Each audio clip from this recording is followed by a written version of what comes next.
Live news, खबर तो पक्की है। हेलो साथियों, मैं सौरभ कुमार सिंह और शिक्षक बहाली के मुद्दे पर दो तीन खास विषयों की चर्चा करेंगे। आप सबको पता है कि लगातार बीपीएससी द्वारा कई चीज़ें प्रकाशित की जा रही है, कई चीज़ें समाचार पत्रों के माध्यम से या बीपीएससी द्वारा अपने साइट पर जो प्रकाशित की जा रही है वो एक एक चीज़ की चर्चा करेंगे साथियों। जैसा कि सबको पता है कि जॉब नौकरी के लिए जब किसी जॉब के लिए जब आवेदन आमंत्रित होता है तो सारी चीज़ें प्रक्रियाबद्ध होती है और सरकार का या जो आयोग है जिसने आवेदन आमंत्रित करवाया है उसकी ये इच्छा होती है कि संख्या में ज़्यादा से ज़्यादा संख्या में लोग आमंत्रित हों, किसी भी तरह से फॉर्म अप्लाई करने में किसी भी तरह से किसी भी अभ्यर्थियों को कोई तरह की दिक्कत ना हो। और काफ़ी संख्या में जो चीज़ें अगर दिक्कत का सामना करना पड़ता है तो एक एक समस्याओं का समाधान बीपीएससी या तमाम आयोग, कोई भी आयोग अभी काम कर रही है राज्य में या देश में, सबका यही कर्तव्य बनता है कि अभ्यर्थियों के हित की रक्षा करे और उनका फॉर्म अप्लाई करने में जो भी दिक्कत का सामना करना पड़े उनको सॉल्यूशन आउट करे। लेकिन अभी जो चीज़ें हैं, कल एक प्रकाशित हुआ है न्यूज बीपीएससी द्वारा कि जो लोग कट ऑफ को लेकर जिन्होंने शपथ पत्र दायर किया, जिन्होंने एफिडेविट के माध्यम से बीपीएससी के साइट पर बीपीएससी को सेक्रेटरी के नाम से चिट्ठी लिखा, ईमेल किया, उन सब के विरुद्ध में जो है अभी तक 480 के आसपास अभ्यर्थियों के खिलाफ, क्योंकि कई ऐसे अभ्यर्थी हैं जिन्होंने जवाब दिया परंतु कई ऐसे अभ्यर्थी हैं लगभग 480 उनका अभी तक जवाब नहीं आया है। तो लास्ट तारीख जो है वो 30 तारीख तय की गई, 30 दिसंबर। तो सारे अभ्यर्थी जो है वो 30 दिसंबर तक आवेदन कर देंगे। लेकिन इतना ज़रूर है, चेयरमैन सर से एक सवाल है कि आप जो सिर्फ चेतावनी देते हैं, जो लोग किसी कारण से, कई लोग है कि मेल नहीं कर पाते हैं, कई लोग है मेल कर पाते हैं तो काफ़ी चीज़ें होती है, OMR है, क्या कहते हैं वो OTP नहीं आता है, कई चीज़ें होती है कि सबमिट करने के बाद भी उनको ऐसा लगता है कि सबमिट हो गया है, सबमिट नहीं हो पाता है। तो कई आदि कई समस्याएं हैं जिनके लिए साइट पर है बीपीएससी द्वारा जो भी चीज़ें समस्याएं हैं, तो आप तो आवेदन से लेकर और अप्लाई करने तक, परीक्षा एडमिट कार्ड निकालने तक अभ्यर्थियों को कई समस्याओं का सामना करना पड़ा। कई चीज़ें हैं, किसी ने किसी का पैसा कट गया पेमेंट का तो पैसा दोबारा नहीं आया, दोबारा रजिस्ट्रेशन करने गया तो रजिस्ट्रेशन हुआ नहीं, रजिस्ट्रेशन हो गया तो आगे का प्रोसेस नहीं हुआ, OTP किसी का नहीं आ रहा था, रजिस्ट्रेशन कैंसिल करने के बाद अगली प्रक्रिया में वो नहीं जा रहा था। तो आदि कई चीज़ें हुई। तो सब चीज़ों का समाधान बीपीएससी कर रही थी। अगर किसी को लगता था कि उसका कट ऑफ से ज़्यादा मार्क्स है या कट ऑफ से कम है, जो चीज़ शपथ पत्र में उन्होंने दिया है उसी के अनुसार बीपीएससी देख रही थी। अब बीपीएससी कह रही है कि उसके विरुद्ध कानूनी कार्रवाई करेंगे हम। तो भाई ये तो ऐसा है कि नौकरी लेने के नाम पर आप तो चेतावनी देने लग गए, लोगों को डराने लगे, धमकाने लगे।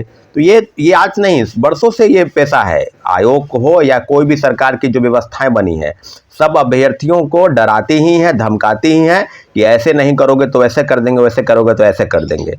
तो कई चीज़ें हैं जिसके लेकर काफ़ी छात्रों अभ्यर्थियों में आक्रोश है कि जो चीज़ें, लेकिन हम अभ्यर्थियों से एक सलाह देना चाहते हैं कि जो चीज़ें बीपीएससी द्वारा कही जा रही है घबराने की जरूरत नहीं है। 30 दिसंबर तक अपना जो आवेदन है शपथ पत्र के माध्यम से, मेल के माध्यम से, वो बीपीएससी सेक्रेटरी के नाम से आप सबमिट कर दें और आगे की चीज़ें कुछ नहीं होने वाला। इस तरह की धमकी और जो चीज़ें हैं ना, उससे कोई प्रभाव नहीं पड़ने वाला है। इतना जरूर है कि इस तरह की चीज़ों से बीपीएससी को या किसी भी आयोग को बचना चाहिए, क्योंकि अभ्यर्थी नौकरी के लिए आवेदन करते हैं, वो जेल जाने के लिए आवेदन नहीं करते हैं।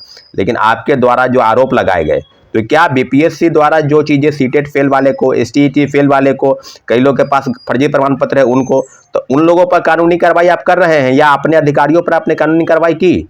जिन लोगों ने बिना सर्टिफिकेट के जांच के उनको नियुक्ति प्रमाण पत्र दिया और विभिन्न जिलों में वो शिक्षक बन चुके हैं, क्या उनके विरुद्ध कौन सी कानूनी कार्रवाई हुई?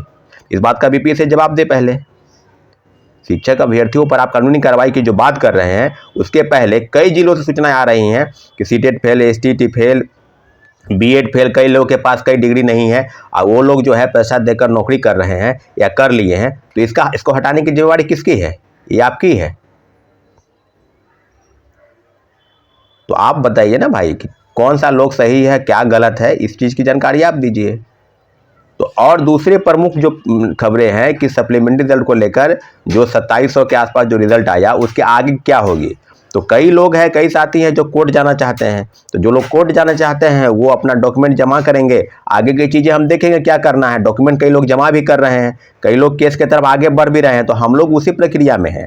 तो आपसे आग्रह करते हैं कि आप सप्लीमेंट्री रिजल्ट को लेकर अगर मानते हैं कि डेट ऑफ बर्थ के कारण आपका छूट गया है या कई लोगों का 1 नंबर, कई ऐसे अभ्यर्थी ने भी बताया कि मेरा कट ऑफ से ज़्यादा है, तो फिर सीटें खाली है। अभी तक मात्र 92,000 लोगों ने ही योगदान दिया है, तो 28,000 से ज़्यादा पद रिक्त है। इस पद पर किसकी भागीदारी है? क्या सरकार और आयोग की तरफ से इस तरह के स्पष्टीकरण नहीं आनी चाहिए कि जो 10,000 लोगों ने जिन्होंने डॉक्यूमेंट का वेरिफिकेशन नहीं कराया, 1,10,000 लोगों ने ही प्रोविजनली रूप से डॉक्यूमेंट का वेरिफिकेशन कराया, तो 10,000 लोग क्या वेटिंग लिस्ट में जाएंगे या सप्लीमेंट्री जाएंगे? निश्चित रूप से उस सब किसी पर अधिकार नहीं है तो सप्लीमेंट्री रिजल्ट बनेगा। लेकिन जो चीज़ें इधर से उधर की जा रही है कि वेटिंग लिस्ट का प्रावधान नहीं है, तो क्या सीटेट फेल, एसटीईटी फेल और कई लोगों को सर्टिफिकेट देने का प्रावधान है क्या? बीपीएससी और शिक्षा विभाग ने इसी तरह का कारनामा किया है। पहले आपने पद से ज़्यादा लोगों को न बुलाकर सीधे मेरिट लिस्ट निकाल देना और उसके बाद ज्वाइनिंग कराना, जबकि आपको फिल्टर करना चाहिए कि सीटेट फेल है, एसटीईटी के पास डिग्री है कि नहीं, कई लोगों के पास फर्जी प्रमाण पत्र है कि नहीं। जिसने बीपीएससी के साइट पर सर्टिफिकेट अपलोड किया वाटरमार्क के साथ, वही सर्टिफिकेट जो है जिला में वही सर्टिफिकेट देख के उसको नियुक्ति प्रमाण पत्र दिया जा रहा था। तो सारी चीज़ें अब स्पष्ट हो गई है कि बीपीएससी द्वारा कई चीज़ें। और एक चीज़ और आपको बताना चाहते हैं कि न्यूज़पेपर में एक छपा था न्यूज, और बिहार के सबसे लीडिंग पेपर, 4 प्रमुख पेपर में से एक पेपर ने छापा कि अनुपूरक रिजल्ट के लिए जो आवेदन जिन्होंने किया था, कहने का मतलब कि सप्लीमेंट्री रिजल्ट के लिए ऐसा तो बीपीएससी के द्वारा कुछ आवेदन नहीं मांगा गया था। जो आवेदन मांगा गया था वो 1 लाख से ज़्यादा लोगों ने आवेदन किया कि मेरा मार्क्स इतना है या मेरा किसी कारण से आवेदन में ये हो गया है या गलती हो गया है। तो कई चीज़ों को लेकर आवेदन किया गया था, सप्लीमेंट्री रिजल्ट को लेकर कोई आवेदन नहीं मांगा गया था। इस तरह की खबरें कैसे छपी, ये संज्ञान में लेना चाहिए बीपीएससी को और उस न्यूज़पेपर को कि आपने बिना तथ्यों के आधार पर न्यूज़पेपर में छापा। अभ्यर्थियों में काफ़ी गुस्सा और आक्रोश है कि क्या चीज़ें प्रकाशित ऐसे ही होती है, क्या तथ्यहीन चीज़ों को प्रकाशित कराने के पीछे किसकी मंशा है और कौन कौन लोग इसमें शामिल हैं? क्या इस तरह की चीज़ें अभ्यर्थियों के खिलाफ? क्योंकि कई ऐसे अभ्यर्थी हैं जिन्होंने जवाब दिया, परंतु कई ऐसे अभ्यर्थी हैं लगभग 480, उनका अभी तक जवाब नहीं आया है। तो लास्ट तारीख जो है वो 30 तारीख तय की गई, 30 दिसंबर। तो सारे अभ्यर्थी जो है वो 30 दिसंबर तक आवेदन कर देंगे। लेकिन इतना ज़रूर है, चेयरमैन सर से एक सवाल है कि आप जो सिर्फ चेतावनी देते हैं, जो लोग किसी कारण से, कई लोग है कि मेल नहीं कर पाते हैं, कई लोग है मेल कर पाते हैं तो काफ़ी चीज़ें होती है, OMR है, क्या कहते हैं वो, OTP नहीं आता है, कई चीज़ें होती है कि सबमिट करने के बाद भी उनको ऐसा लगता है कि सबमिट हो गया है, सबमिट नहीं हो पाता है। तो कई आदि कई समस्याएं हैं जिनके लिए साइट पर है बीपीएससी द्वारा जो भी चीज़ें समस्याएं हैं, तो आप तो आवेदन से लेकर और अप्लाई करने तक, परीक्षा एडमिट कार्ड निकालने तक अभ्यर्थियों को कई समस्याओं का सामना करना पड़ा। कई चीज़ें हैं, किसी ने किसी का पैसा कट गया पेमेंट का, तो पैसा दोबारा नहीं आया, दोबारा रजिस्ट्रेशन करने गया तो रजिस्ट्रेशन हुआ नहीं, रजिस्ट्रेशन हो गया तो आगे का प्रोसेस नहीं हुआ, OTP किसी का नहीं आ रहा था, रजिस्ट्रेशन कैंसिल करने के बाद अगली प्रक्रिया में वो नहीं जा रहा था। तो आदि कई चीज़ें हुई। तो सब चीज़ों का समाधान बीपीएससी कर रही थी। अगर किसी को लगता था कि उसका कट ऑफ से ज़्यादा मार्क्स है या कट ऑफ से कम है, जो चीज़ शपथ पत्र में उन्होंने दिया है उसी के अनुसार बीपीएससी देख रही थी। अब बीपीएससी कह रही है कि उसके विरुद्ध कानूनी कार्रवाई करेंगे हम। तो भाई ये तो ऐसा है कि नौकरी लेने के नाम पर आप तो चेतावनी देने लग गए, लोगों को डराने लगे, धमकाने लगे। तो ये आज नहीं, बरसों से ये पेशा है। आयोग हो या कोई भी सरकार की जो व्यवस्थाएं बनी है, सब अभ्यर्थियों को डराती ही हैं, धमकाती ही हैं कि ऐसे नहीं करोगे तो ऐसे कर देंगे, वैसे करोगे तो ऐसे कर देंगे। तो कई चीज़ें हैं जिसके लेकर काफ़ी छात्रों अभ्यर्थियों में आक्रोश है कि जो चीज़ें, लेकिन हम अभ्यर्थियों से एक सलाह देना चाहते हैं कि जो चीज़ें बीपीएससी द्वारा कही जा रही है, घबराने की जरूरत नहीं है। 30 दिसंबर तक अपना जो आवेदन है शपथ पत्र के माध्यम से, मेल के माध्यम से, वो बीपीएससी सेक्रेटरी के नाम से आप सबमिट कर दें और आगे की चीज़ें कुछ नहीं होने वाला। इस तरह की धमकी और जो चीज़ें हैं ना, उससे कोई प्रभाव नहीं पड़ने वाला है। इतना जरूर है कि इस तरह की चीज़ों से बीपीएससी को या किसी भी आयोग को बचना चाहिए, क्योंकि अभ्यर्थी नौकरी के लिए आवेदन करते हैं, वो जेल जाने के लिए आवेदन नहीं करते हैं। लेकिन आपके द्वारा जो आरोप लगाए गए, तो क्या बीपीएससी द्वारा जो चीज़ें सीटेट फेल वाले को, एसटीईटी फेल वाले को, कई लोग के पास फर्जी प्रमाण पत्र है उनको, तो उन लोगों पर कानूनी कार्रवाई आप कर रहे हैं या अपने अधिकारियों पर आपने कानूनी कार्रवाई की? जिन लोगों ने बिना सर्टिफिकेट के जांच के उनको नियुक्ति प्रमाण पत्र दिया और विभिन्न जिलों में वो शिक्षक बन चुके हैं, क्या उनके विरुद्ध कौन सी कानूनी कार्रवाई हुई? इस बात का बीपीएससी जवाब दे पहले। शिक्षक अभ्यर्थियों पर आप कानूनी कार्रवाई की जो बात कर रहे हैं, उसके पहले कई जिलों से सूचनाएं आ रही हैं कि CTET fail, STET fail, BEd fail, कई लोगों के पास कई डिग्री नहीं है और वो लोग जो है पैसा देकर नौकरी कर रहे हैं या कर लिए हैं। तो इसको हटाने की जिम्मेवारी किसकी है? ये आपकी है। तो आप बताइए ना भाई कि कौन सा लोग सही है, क्या गलत है, इस चीज़ की जानकारी आप दीजिए। तो और दूसरे प्रमुख जो खबरें हैं कि सप्लीमेंट्री रिजल्ट को लेकर जो 2700 के आसपास जो रिजल्ट आया उसके आगे क्या होगी। तो कई लोग हैं, कई साथी हैं जो कोर्ट जाना चाहते हैं। तो जो लोग कोर्ट जाना चाहते हैं वो अपना डॉक्यूमेंट जमा करेंगे, आगे की चीज़ें हम देखेंगे क्या करना है। डॉक्यूमेंट कई लोग जमा भी कर रहे हैं, कई लोग केस की तरफ आगे बढ़ भी रहे हैं, तो हम लोग उसी प्रक्रिया में हैं। तो आपसे आग्रह करते हैं कि आप सप्लीमेंट्री रिजल्ट को लेकर अगर मानते हैं कि डेट ऑफ बर्थ के कारण आपका छूट गया है, या कई लोगों का 1 नंबर, कई ऐसे अभ्यर्थी ने भी बताया कि मेरा कटअप से ज़्यादा है, तो फिर सीटें खाली है। अभी तक मात्र 92,000 लोगों ने ही योगदान दिया है, तो 28,000 से ज़्यादा पद रिक्त है। इस पद पर किसकी भागीदारी है? क्या सरकार और आयोग की तरफ से इस तरह के स्पष्टीकरण नहीं आनी चाहिए कि जो 10,000 लोगों ने जिन्होंने डॉक्यूमेंट का वेरिफिकेशन नहीं कराया, 1,10,000 लोगों ने ही प्रोविजनली रूप से डॉक्यूमेंट का वेरिफिकेशन कराया, तो 10,000 लोग क्या वेटिंग लिस्ट में जाएंगे या सप्लीमेंट्री जाएंगे? निश्चित रूप से उस सब किसी पर अधिकार नहीं है तो सप्लीमेंट्री रिजल्ट बनेगा। लेकिन जो चीज़ें इधर से उधर की जा रही है कि वेटिंग लिस्ट का प्रावधान नहीं है, तो क्या सीटेट फेल, एसटीईटी फेल और कई लोगों को सर्टिफिकेट देने का प्रावधान है क्या? बीपीएससी और शिक्षा विभाग ने इसी तरह का कारनामा किया है। पहले आपने पद से ज़्यादा लोगों को न बुलाकर सीधे मेरिट लिस्ट निकाल देना और उसके बाद ज्वाइनिंग कराना, जबकि आपको फिल्टर करना चाहिए कि सीटेट फेल है, एसटीटी के पास डिग्री है कि नहीं, कई लोगों के पास फर्जी प्रमाण पत्र है कि नहीं। जिसने बीपीएससी के साइट पर सर्टिफिकेट अपलोड किया वाटर मार्क के साथ, वही सर्टिफिकेट जो है जिला में वही सर्टिफिकेट देख के उसको नियुक्ति प्रमाण पत्र दिया जा रहा था। तो सारी चीज़ें अब स्पष्ट हो गई है कि बीपीएससी द्वारा कई चीज़ें।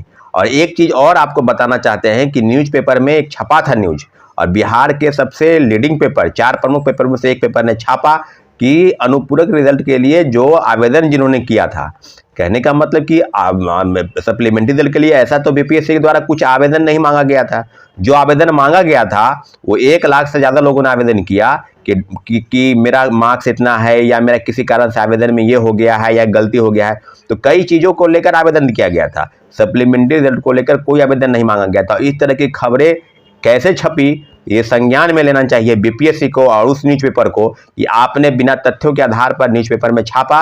अभ्यर्थियों में काफ़ी गुस्सा और आक्रोश है कि क्या चीज़ें प्रकाशित ऐसे ही होती है, क्या तथ्यहीन चीज़ों को प्रकाशित कराने के पीछे किसकी मंशा है और कौन कौन लोग इसमें शामिल हैं?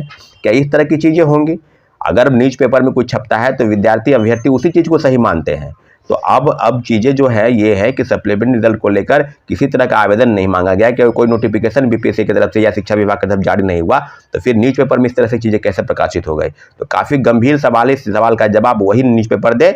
और छात्र अभ्यर्थियों से आग्रह है कि आप अपनी चीज़ों को धैर्य बना कर रखें, और जो चीज़ें आगे होंगी सबको अपडेट करेंगे। लेकिन सप्लीमेंट्री रिजल्ट के लेकर मांग को लेकर लगातार विरोध प्रदर्शन होगा। अभी सारी परीक्षाएं चल रही है, तो उम्मीद करते हैं कि 19-20 तक ही, अभी है समय 4-5 दिन, तो हम लोग एक दिन तय कर देंगे कि किस दिन प्रोटेस्ट होगा। लेकिन एक प्रोटेस्ट होना जरूरी है, और कोर्ट की प्रक्रिया में जो डॉक्यूमेंट्स वेरिफिकेशन या डॉक्यूमेंट भेजा जा रहा है, सबकी चीज़ें आगे बढ़ाई जाएंगी। इतना जरूर है कि आपके द्वारा जो मांगे हैं या हम लोग की मांगे जो है, निश्चित रूप से सही मांग है। सप्लीमेंट्री रिजल्ट को लेकर एक द्वितीय लिस्ट, सेकेंड लिस्ट जो खाली पद है, उस पर अनुपूरक रिजल्ट जारी करना चाहिए बीपीएससी को। और सारी चीज़ें अब यही है कि अगर जारी नहीं होता है तो फिर आगे की चीज़ें हम लोग खुली तौर पर आगे बढ़ेंगे, और जहां से भी न्याय की उम्मीद है हम लोग जरूर उसका काम करेंगे। लेकिन इतना जरूर है साथियों कि सप्लीमेंट्री रिजल्ट की मांग बिल्कुल सही मांग है, और आपसे आग्रह है कि जितने अभ्यर्थी अगर पिटीशनर बनना चाहते हैं डॉक्यूमेंट को भेजें, और आगे की जो चीज़ें होंगी आपको बताया जाएगा साथियों। ठीक है, धन्यवाद, जय हिंद।